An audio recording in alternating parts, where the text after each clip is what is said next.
শ্রীয়ের ঘুমটা ভেঙে গেল দত্ত বাড়ির হইচয়ে। ভোর থেকে শুরু হয়ে গেছে জলখাবারের আয়োজন। অবশ্য আয়োজন তো ভোর থেকে করতেই হবে, বাড়ি ভর্তি আত্মীয় স্বজন। অথচ 1 মাস আগেও ওই বাড়ির কাকিমা একাই থাকতেন, বয়স্ক মানুষ, সাথে একটা 24 ঘন্টার ফাইফরমাস খাটা অল্প বয়সী মেয়েকে নিয়ে। ঘুমটা ভেঙে যেতে শুয়ে শুয়ে ভাবছিল শ্রী। পাশে অরিন্দম অঘরে ঘুমোচ্ছে। সাধারণত 7টায় ঘুম থেকে ওঠে অরিন্দম, তারপর জিমে যায়। শ্রী এবং অরিন্দম নিঃসন্তান দম্পতি। 8 বছরের সুখী দাম্পত্য জীবন হলেও তাদের কোনো সন্তান হয়নি। অনেক ডাক্তার দেখিয়েছে, কিন্তু কোনো ফল হয়নি। শ্রী পাশের বাড়ির ঠকাস বাসনের আওয়াজে বিছানা ছেড়ে উঠে দত্তদের বাড়ির দিকে জানালাটা খুলে দেখল সামনের বারান্দাটা 2জন লোক পরিষ্কার করছে। দত্ত কাকিমা তো এইখানেই বসে থাকতেন, কখনো গল্পের বই পড়তেন, কখনো ফোন দেখতেন। শুধু শেষের কিছুদিন দত্ত কাকিমাকে বারান্দায় বসতে দেখেনি শ্রী। প্রায় 5 বছর হয়েছে এই পাড়ায় বাড়ি ভাড়া নিয়েছে। সকলেই বাচ্চা হচ্ছে না কেন প্রশ্ন করে আলোচনা করে, কিন্তু দত্ত কাকিমা শ্রীকে এমন প্রশ্ন কখনো করেননি। যদি কখনো দেখা হতো একগাল হেসে বলতেন, ভালো আছো, অরিন্দম অফিস গেছে।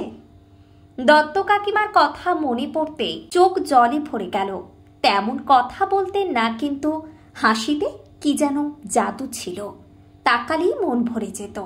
1-2 কথায় সকলকে আপন করে নিতে পারতেন। অথচ এমন মানুষটি একা থাকতেন, পুরোপুরি একা। 3 ছেলে ও 1 মেয়ে থাকা সত্ত্বেও উনি একাই থাকতেন। কেউ আসতো না বয়স্ক মানুষটিকে দেখতে। আর আজ নিয়ম ভঙ্গের আয়োজনে কত আড়ম্বর। তাড়াতাড়ি স্নান সেরে ঘরে গিয়ে দেখে অরিন্দম কখন ঘুম থেকে উঠে নিজের চা নিজেই গরম করে খাচ্ছে। শ্রী যখন ভেজা চুল মুছছে, অরিন্দম চায়ের কাপ থেকে মুখ তুলে বলল, শ্রী, আজ কাকিমার নিয়ম ভঙ্গে তুমি যাবে তো? শ্রী মাথা নেড়ে হ্যাঁ বলে অরিন্দমকে প্রশ্ন করল, আচ্ছা অরি, সন্তান থেকেও যদি বৃদ্ধ মা অমন অবহেলায় মৃত্যুবরণ করে, তবে নিঃসন্তান হয়ে আমার কোনো আফসোস নেই। অরিন্দম তার স্ত্রী শ্রীয়ের সামনে এসে চিবুক ছুঁয়ে বলল, ঠিক বলেছ শ্রী, আজকাল কোনো সন্তানই বৃদ্ধ মা বাবাকে দেখার জন্য তাদের কাছে থেকে যায় না। তার জ্যান্ত উদাহরণ তো আমি নিজেই। দেখো, আমার বাবাও তো একাই থাকেন আমাদের পৈতৃক বাড়িতে। শ্রী অরিন্দমের দিকে তাকিয়ে রইল। যাও, তাড়াতাড়ি পুজো সেরে যা হোক কিছু ভাত ডাল রেঁধে দিও, তোমার তো আজ দুপুরে নিমন্ত্রণ ওই বাড়ি। সন্তান থাকলেও কাজের কারণে অধিকাংশ ছেলেমেয়েরা এখন বাড়ির বাইরেই থাকে। বৃদ্ধ বাবা মার জন্য সময় কোথায় তাদের হাতে?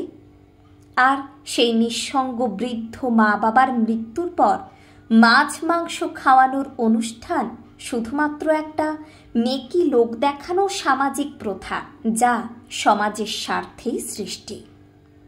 পাশের বাড়ি থেকে যত রান্নার গন্ধ নাকে আসছিল, তত দত্ত কাকিমার জীবিত অবস্থায় নিঃসঙ্গ থাকার কথা ভেবে শ্রীর চোখে জল কিছুতেই শুকোতে চাইছিল না।